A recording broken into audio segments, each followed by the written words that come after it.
कि मैं अक्सर जब भी as a lady health worker आपसे एक टॉपिक शेयर कर रही हूँ जिसका नाम है gonorrhoea. Gonorrhoea is sexual transmitted disease जो कि मैन एंड वुमेन में होती है।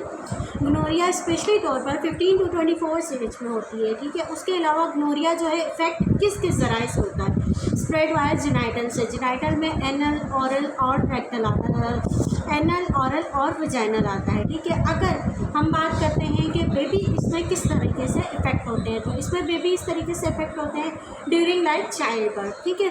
और अगर गोनोरिया को हम ट्रीट नहीं करते, अफकोर्स मतलब एक वुमेन है जिसको गोनोरिया हुआ है और वो अनट्रीटेबल है, इससे क्या होगा कि जब बच्चा पैदा होगा वो परमानेंट ब्लाइंडनेस के साथ पैदा होगा।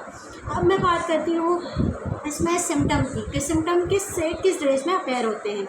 इसमें जो सिम्टम अपेयर होते हैं वो 1 to 14 डेज़ में अपेयर होना शुरू हो जाते हैं।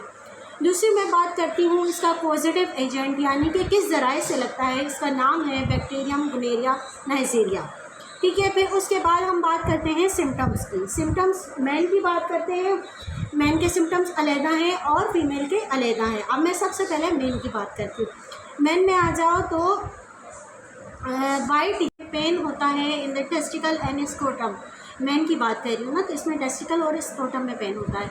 अच्छा, इचिंग, स्वेलिंग और स्वेलिंग लेफ्ट नोज, यानी लेफ्ट नोज है वो इनलार्ज हो जाते हैं। अच्छा, हम दूसरी बात करते हैं कि इसमें फीवर भी बहुत ज़्यादा होता है, और यानी जब हम स्टूल पास करते हैं या तो पेन बहुत ज़्यादा होगा या ब्लीडिंग बहुत ज़्यादा होगी। उसके अलावा यानी रेड, स्वेलन और वार्म फुल, यानी हमारे जो जॉइंट्स होंगे एक तो रेड हो जाएंगे, स्वेलन होंगे और वार्म फील होंगे आपको। अब हम बात करते हैं फीमेल की। फीमेल में क्या होता है कि ड्यूरिंग इंटरकोर्स बहुत ज़्यादा पेन होता है, या फिर ऐसे होता है कि आफ्टर इंटरकोर्स ब्लीडिंग बहुत ज़्यादा होती है, हैवियर ब्लीडिंग हो सकते हैं, इसमें इरेगुलर ब्लीडिंग भी हो सकती है।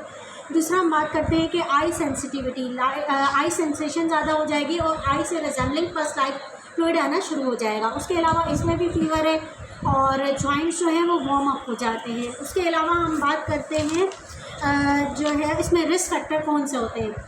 रिस्क फैक्टर की अगर हम बात करें तो न्यू सेक्स पार्टनर से हो सकता है, यानी न्यू सेक्स पार्टनर से मीन्स कि ऐसे एक पार्टनर है आपके साथ और वो गोनोरिया से वो हुआ है, उसको गोनोरिया हुआ है, उससे भी हो सकता है। मल्टीपल सेक्स पार्टनर हो सकते हैं, या फिर ऐसा कि कोई ऐसा मतलब आपका लाइफ पार्टनर जो कि पहले से ही गोनोरिया में इंक्लूड है। इन वुमेन में pelvic inflammatory disease, pelvic inflammatory disease ऐसे कि एक कंडीशन है जो एब्सेसिव लाइक है कि पेल्विक इन्फ्लामेटरी डिजीज़ होती है इसी तरीके से कि ये है गोनोरिया की कॉम्प्लिकेशन। अगर गोनोरिया को अनट्रीटेबल यानी ट्रीट ना किया जाए तो वो हमारा जो है वो PID में कन्वर्ट हो जाता है। अब PID में आपसे फर्दर डिस्कस करूँगी कि PID होता क्या है, लेकिन अभी फिलहाल मैं अपने टॉपिक पे आती हूँ, ठीक है। अच्छा, इसमें क्या होगा कि इन्फेक्शन बहुत ज़्यादा हो जाएंगे, एक्टोपिक प्रेगनेंसी हो जाएगी।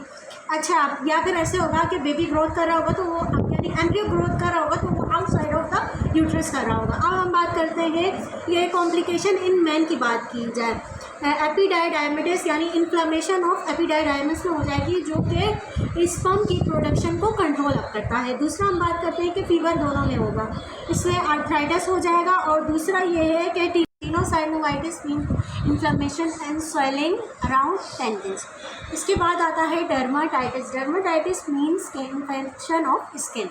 अब हम बात करते हैं कि इसके ट्रीटमेंट की, या फिर सबसे पहले हम डायग्नोस की बात करते हैं। डायग्नोसिस में मीन कि हम स्वाब लेंगे, यानी स्वाब जो है वो अराउंड आपके थ्रोट, एनल, वजाइनल रीजन पे आप उस स्वाब से डायग्नोस करोगे कि आया ये गोनोरिया है भी या नहीं।